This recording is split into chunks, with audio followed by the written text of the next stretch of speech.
Hello everyone, my name is Jen and welcome to the Book Refuge.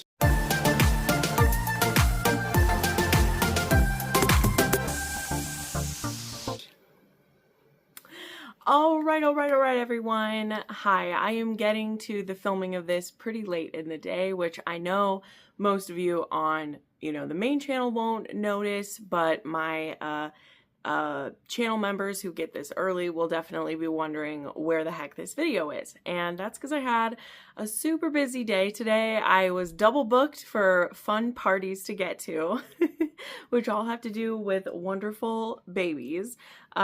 First, this morning in my hometown, I had a baby shower for my best friend, Sarah, who comes up.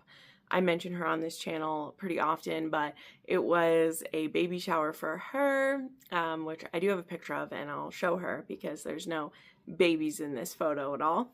And then at 1:30, in a different town, I had a birthday party for my cousin's twins. They were turning 1 year old. And so, yes, I went to my hometown last night, helped set up for the party, helped prep it. And then this morning it happened. And then I had to leave by noon to get to the other party. And I thought about fully pre-filming my weekly wrap-up because I did read quite a few books even before I left for the weekend, which I did end up finishing one more book while I was home this weekend, which I'll be talking about now. But I just didn't want to do that. I was like, I'll be getting home in time today, but it is a bit later in the day. And that means I've sweated off most of my makeup because it is 96 degrees. So we're just rolling with it. There's probably a few patchy places, but who cares? It's great. I'm excited to talk about the romances I read this week because though I will say I didn't have any 5-star reads to talk about, there were some really good ones and some that I have a lot to say about them. So this is going to be fun. I have 8 things to talk about. 2 of them I don't really have too much to say for reasons you'll see in a second. But yeah, this is going to be good. Like I'm excited to talk about a few of these, even if they weren't, perfect reads, even if they weren't like new favorites, they were interesting. And sometimes that's even more fun, right? Also, before we get into that, I do have 2 new channel members to welcome, which is just so wonderful. Thank you both Carly L and Mr. CT for supporting me. YouTube has been an absolute beast this summer for, not really showing my content in places. So the fact that there are new channel members and patrons coming in all the time, you guys are amazing. And on top of that, I do still have the pre-order going. I'm keeping it open through end of day Sunday so that those of you watching my weekly wrap up have the chance to sign up. I know some people missed out on it the last time around. And it's my annotated pre-order. This is available for people outside of my Patreon who aren't on my monthly Patreon tier where I annotate books. If you'd like to pre-order one, I have info about that on both my Patreon and my Instagram. But yeah, you can pre-order a book to have it annotated by me. And that is something that I do as kind of a little fundraiser for my small business taxes because those tend to cost, this year, they're going to cost upwards of $5,000. And so I try to do the quarterly payments for those. And pre-orders for annotated books are one way that I do that, and it really helps me out. But again, thank you so much to the 2 new channel members this week. That is just so kind of you. I'm so happy to have you here. All right, without further ado, as I mentioned, let's get into these books. So as I said, there were 2 of these that I can't talk about too much just because of other reasons. And one of those is for the fact that I have, it's one of my author's books. And so I don't talk too in depth about those. I guess I can take this bookmark out. But I mean, I've talked about this book a little bit along the way, so I don't know what I'm saying where I can't talk about it too much. That was kind of a silly way to say it. But I did reread and annotate Protected. For one of my patrons wanted this done, which was great because I do try to get all of the Kindled connected books annotated. I love having those ones annotated, and this was one that I hadn't gotten around to doing yet. So this is one that takes place only 2 years after an apocalypse event has happened, and we have Lila, who has kind of been living on her own since her boyfriend died a little ways into the apocalypse, and she ends up coming across a group of people who's led by this guy named Logan, and one of his kind of right-hand guys is this man named Deck. And Deck actually can't speak. He is speechless, mute, however you want to word it. And he doesn't even really use, he doesn't have the use of sign language either. He has, you find out through the story why he doesn't speak. I don't want to spoil that, but it's something that's only happened since the apocalypse. So, you know, he doesn't communicate with anyone other than through, you know, some grunts and nods and pencil and paper when they come across it. But Lila, who ends up being convinced by Logan to join their group, he promises her that sexual favors are not needed, but she does need to contribute in some way, whether that's helping make the food or doing laundry. Everyone contributes and everyone gets protected. And she decides that, all right, I probably wasn't going to make it much longer on my own, so I'll join this group. And Logan as well, because Lila is a very petite, beautiful woman, he kind of assigns Declan as a de facto bodyguard to her. And maybe more than he ever intends him to, Declan takes this very seriously and basically becomes her full-time bodyguard. And it is also because he definitely forms a crush on her. But then, not to be outdone by himself, not too long into this, where Lila and Deck are actually maybe starting to have a flirtation, maybe starting to have some feelings percolate, Logan slams back in there and is like, you know, if something goes wrong between the two of you, Deck is going to be the one who sticks around because he's one of my crew, and you'll be the one who gets kicked out if things don't work out well. So just keep that in mind. So thank you, Declan, for your, or not Declan, thank you, Logan, for your, and why am I saying Declan? It's Deck, sorry. I'll tell you at the end of this video why I have Declan stuck in my head, but it's Deck, because I think his name is even Deacon, not anything else, but Deck is what he goes by. I should actually look in here. I think he just goes by Deck.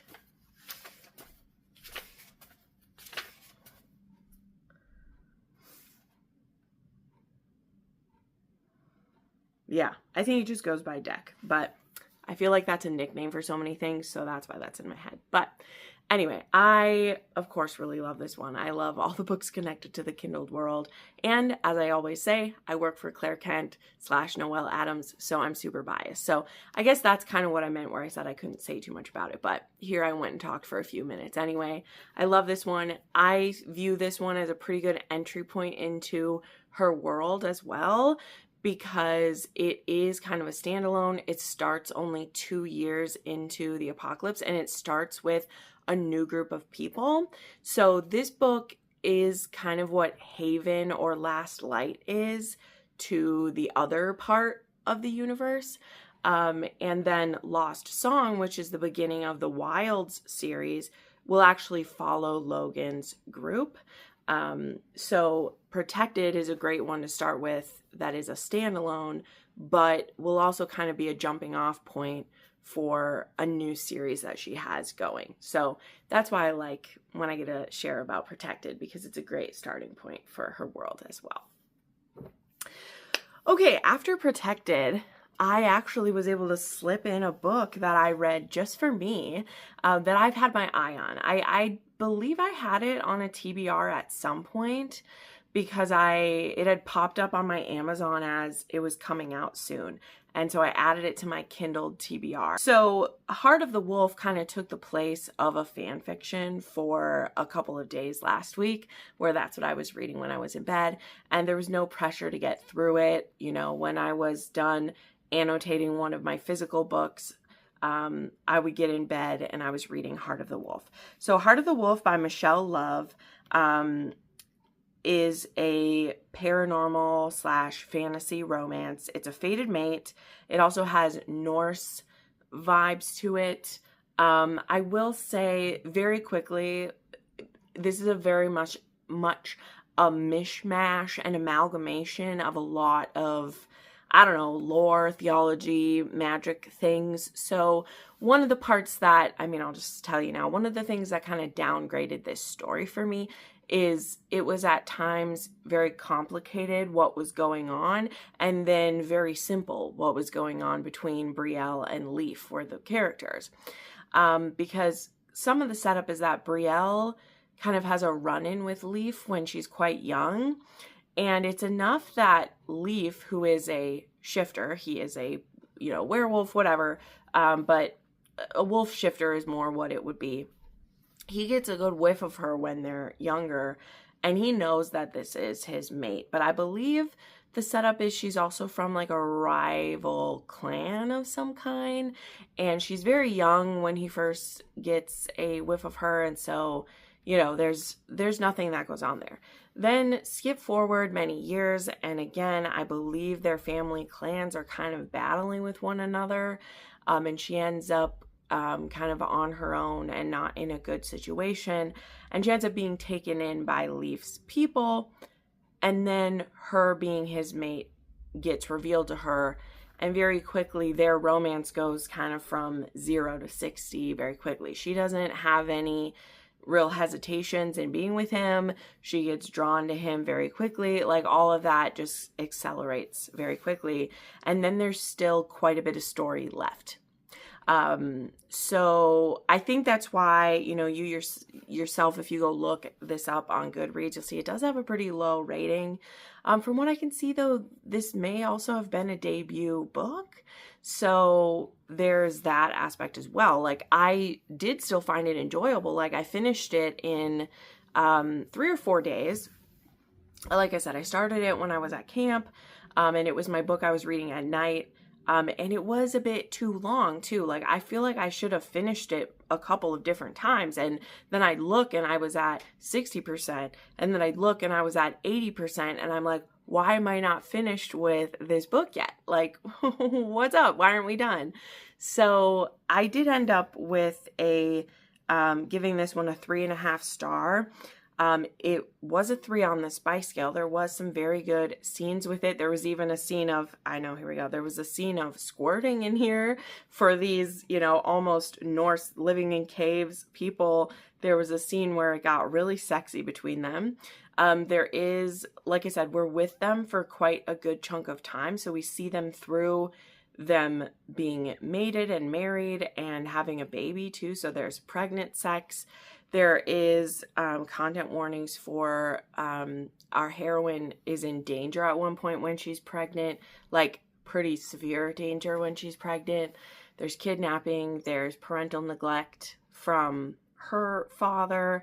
So there were some pretty heavy topics fit in there, but I think they fit in there in a way that fit the world.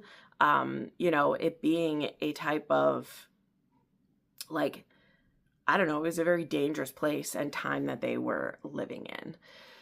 So yeah, there's a book I love recommending a lot of times that is a like barbarian romance I recommend. This one isn't quite barbarian, it is more, it's not written quite as brutally as that, but it definitely was giving me vibes of that L.L. Meyer book I recommend a lot. The title went out of my head. It's actually behind me, but I'm not going to dig it out just for this. I'm going to keep this video moving. But it did give me slight vibes of that if it wasn't an enemies to lovers, because this was definitely not an enemies to lovers. Their clans may have been enemies, but the mating bond between them, even when Brielle doesn't understand what it is, she has this innate sense that Leaf will never hurt her and that he cares for her. So she is never enemies with him. And I liked that aspect to it. So yeah, like I said, though it was a 3.5 star, I still like this. I have downloaded the second book, which actually, that was, I think, too, what kind of spurred me on to finally starting this one when I was at camp.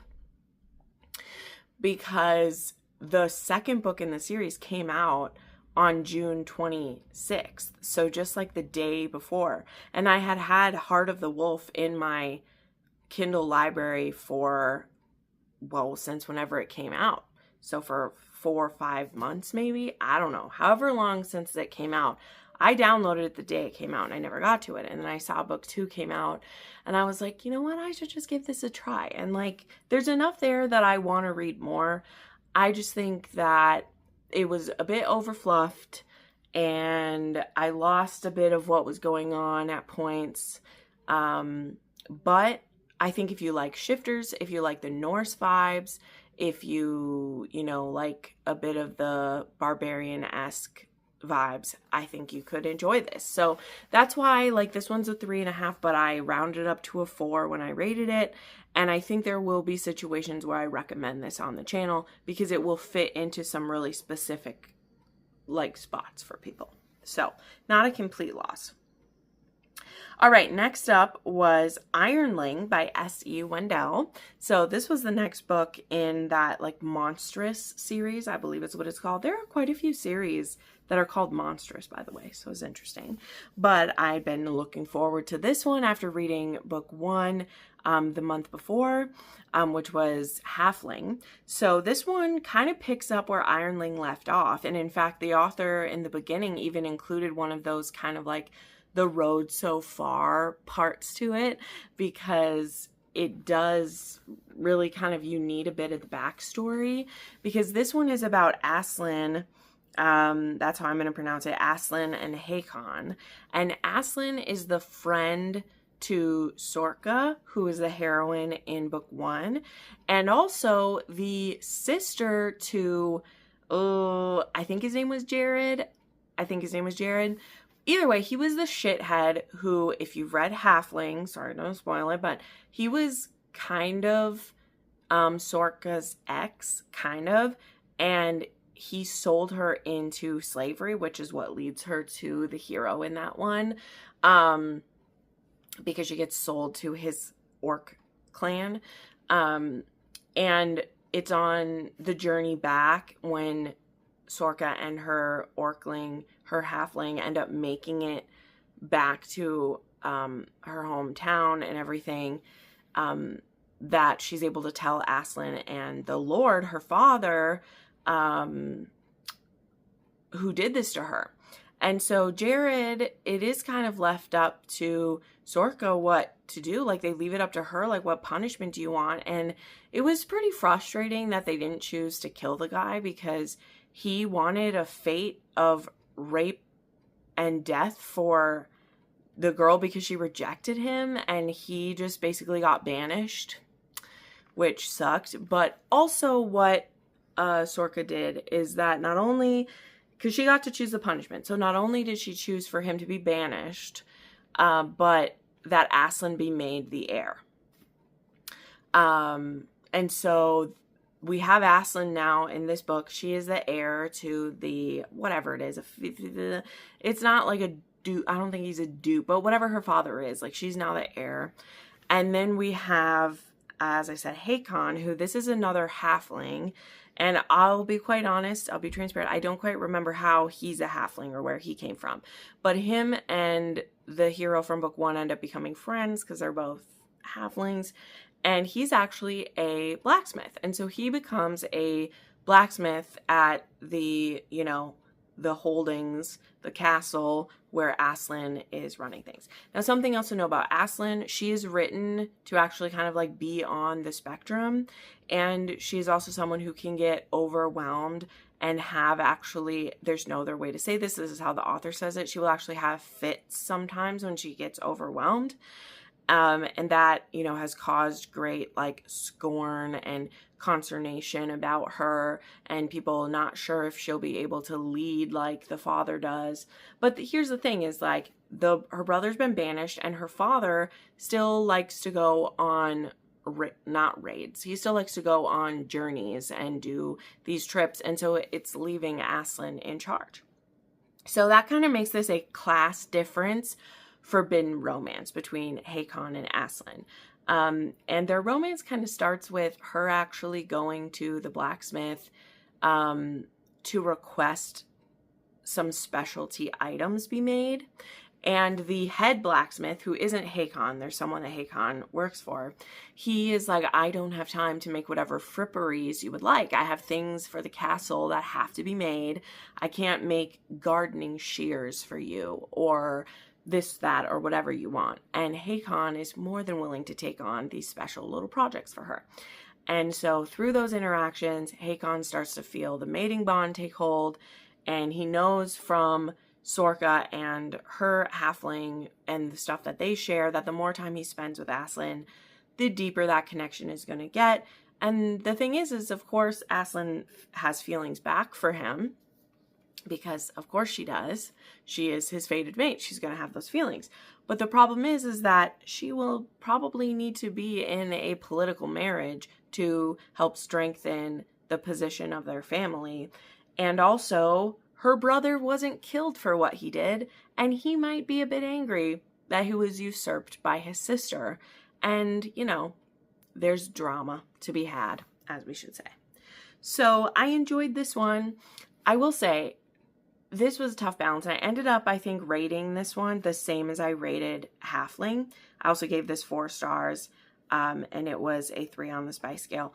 But, like, I was almost torn because I liked it better and less in some aspects than book 1. What I liked better is there was a slower burn to them being together. And it also wasn't as much just like nonstop sex once they got together, which I don't care if that makes me sound prudish. It's a fact.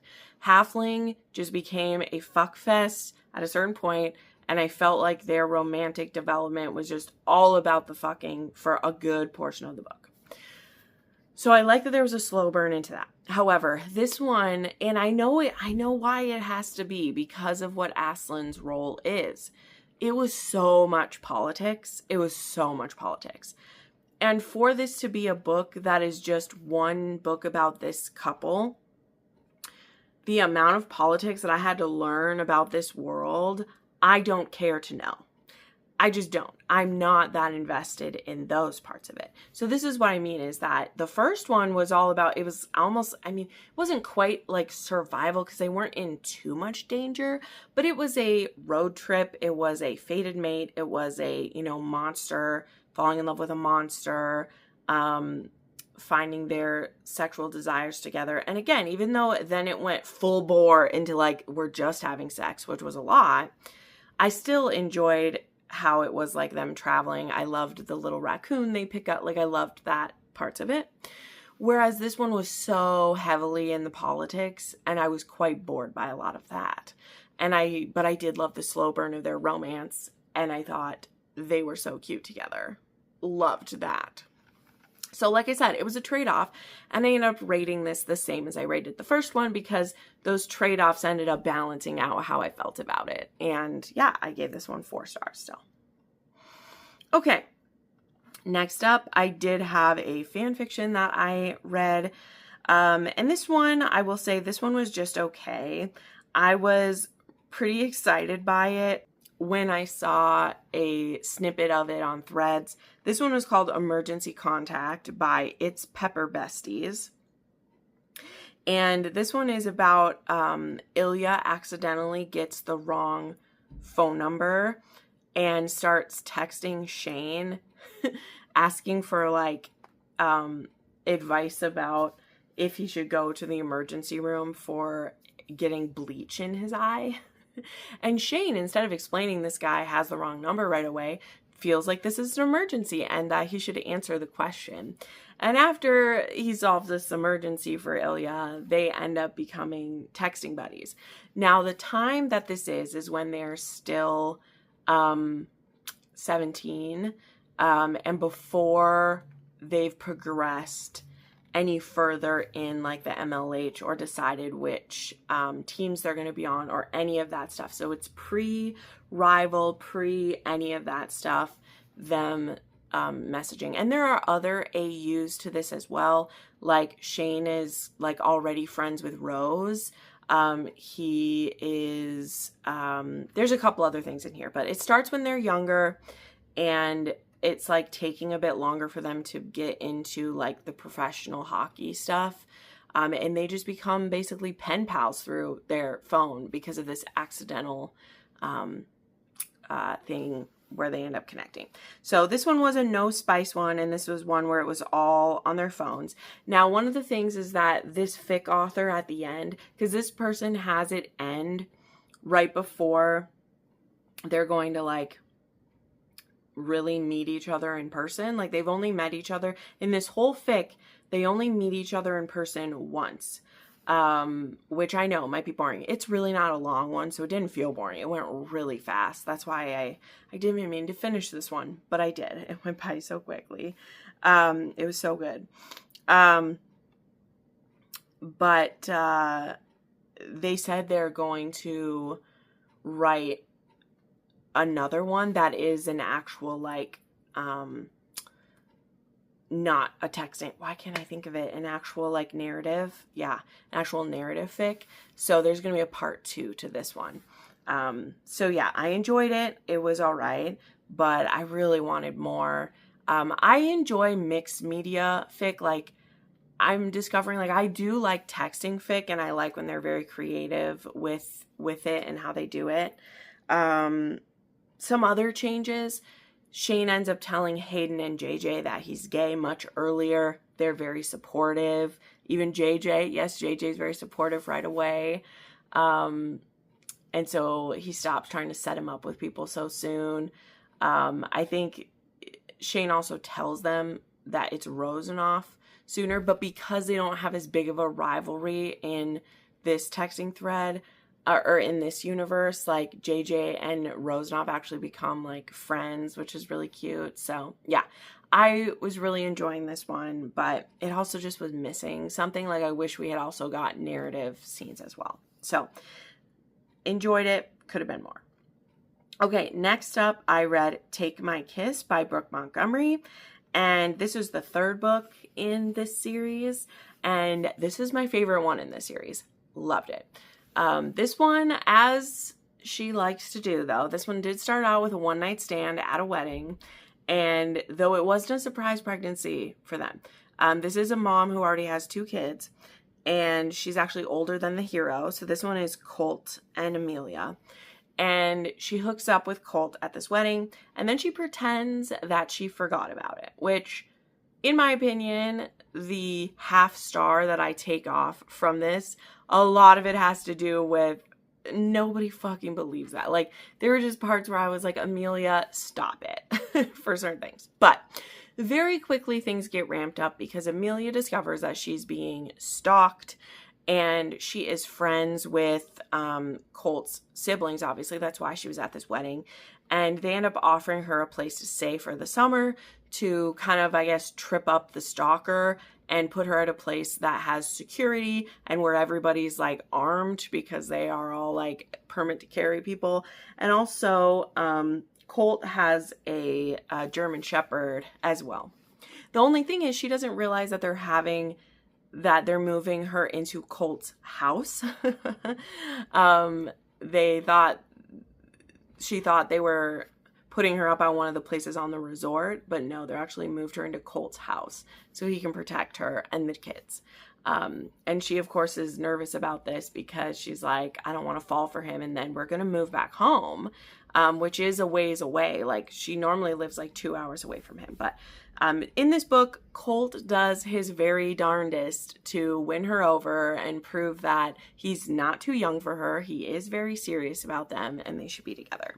And in this book, we did have some fun sex toys used.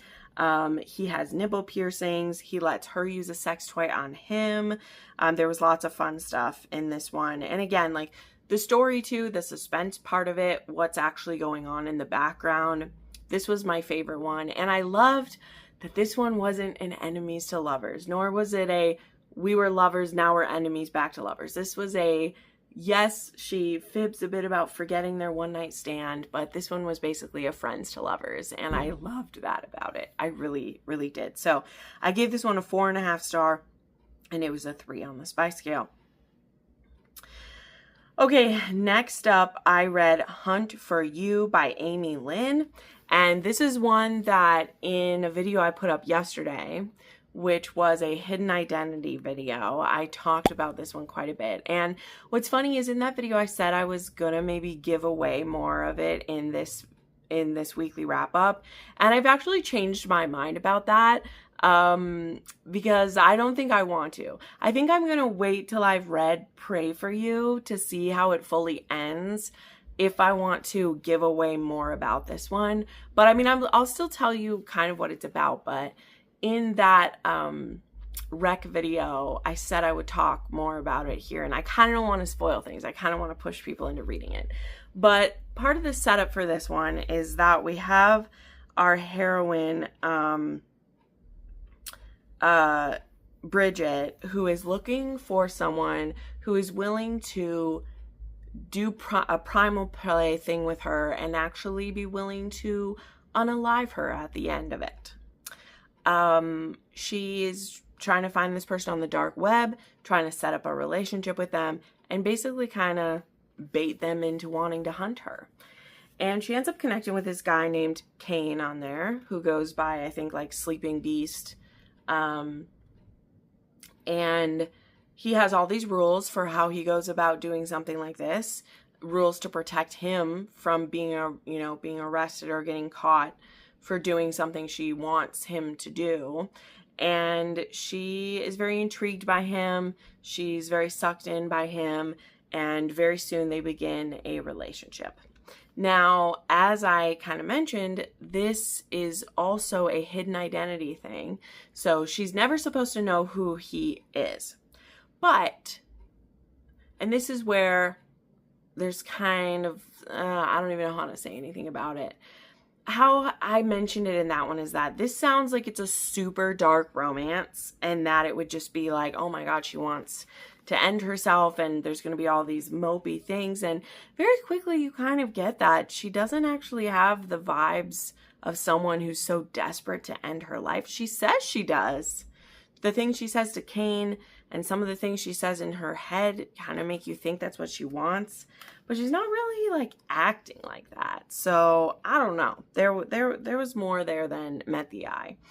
And the more that she gets to know Kane, the more that she starts to get the feeling that she maybe wants to live. But the thing is, Kane has said if she ever decides she wants to live, then their game is done, because he's not going to play this game with anyone who wants to live, because, you know, he's not here to unalive anyone who doesn't want to be unalived. Which, sure, you can say, oh, he's some guy with standards, he's still willing to murder someone.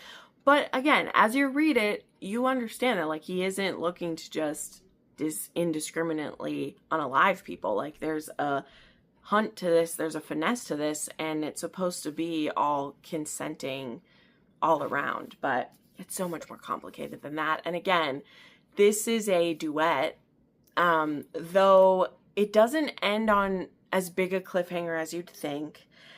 But man, there's so many reveals in the last 50 pages. There's so many things that aren't what they seem. And I just, like I said, I don't want to spoil it. But if you watch my the hidden identity video, you'll know more about what type of story that this is if you watch that. But I'm not going to put in my weekly wrap up, because in my weekly wrap up, I just think people aren't necessarily looking for all that info. Whereas in the hidden identity video, people are looking for hidden identity books. And so I shared a bit more over there. So anyway, that's my reasoning about that. Anyway, take it or leave me. Take me or leave me. That's what I'm doing. All right. Then I finished my ARC and ALC of Into the Fading Twilight by Catherine Cowles.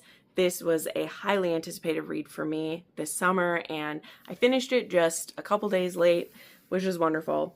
But yes, this was book 2 in the Starlight Grove series, and this is the romance between Cole and Nova. Now, if you read Across the Vanishing Sky, you'll know that Nova was held captive by a serial killer for over a year. And she was rescued at the end of that book through the help of her best friend, who never gave up looking for her, even when everyone said that Nova was dead. And through who she falls in love with, Dex, and then through Cole, who is Dex's brother.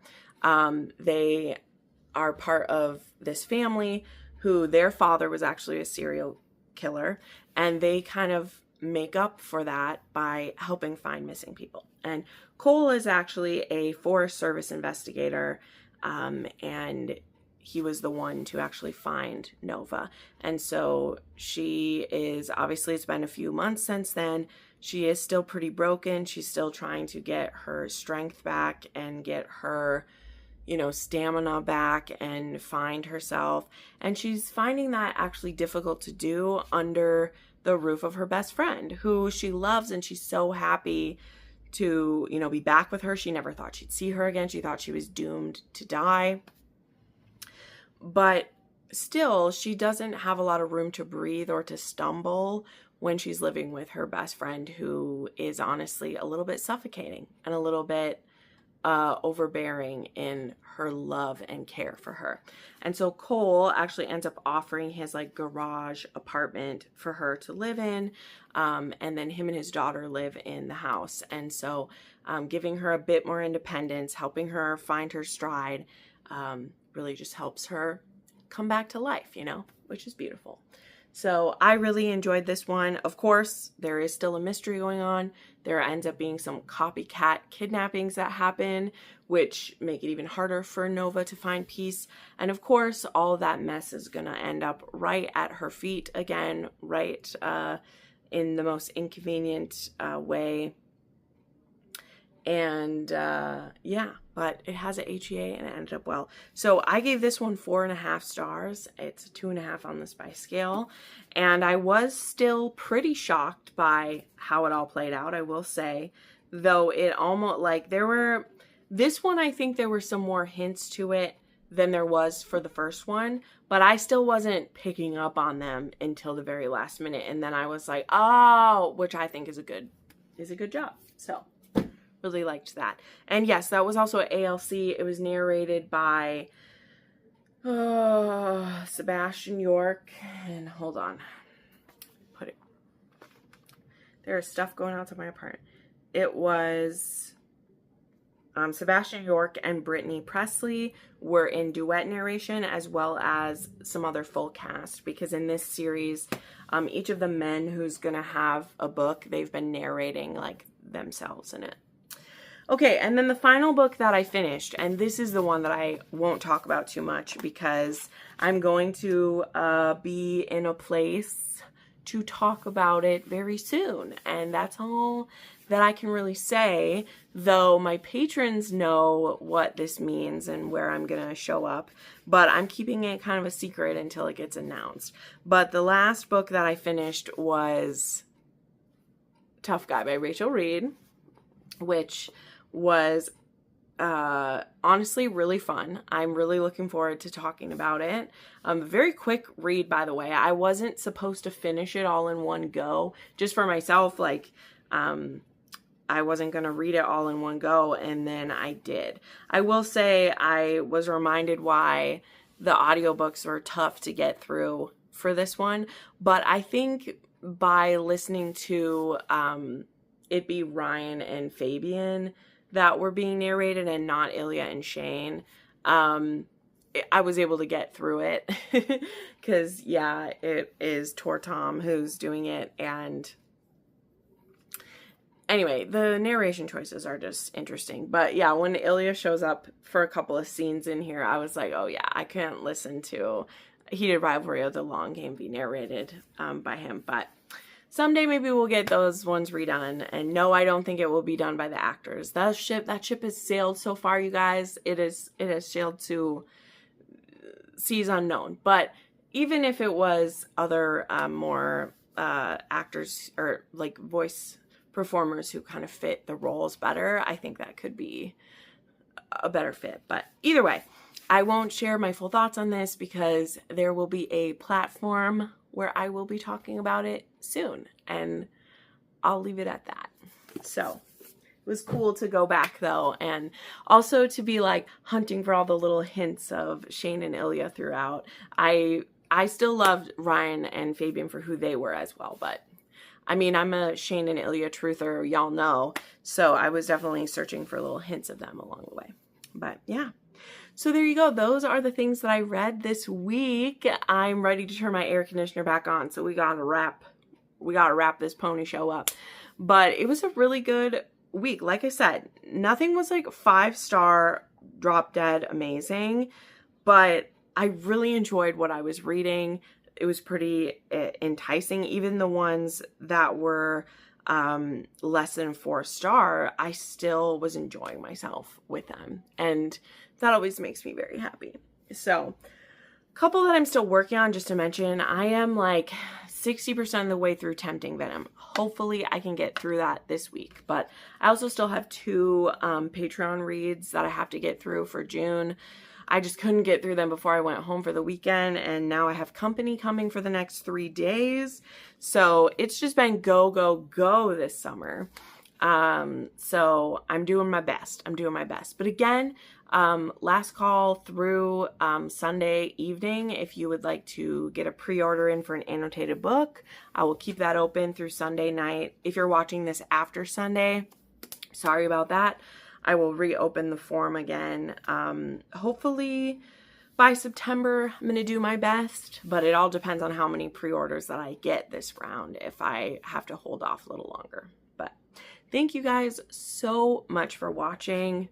I love you with my whole heart. You're amazing. Thank you to the new channel members who've joined. Thank you to my patrons and channel members alike who help me do what I do. Again, YouTube is crazy out there. So if you like this video, hype this video, help it get seen by more eyes, that will be a lifesaver. And I'll see you next time.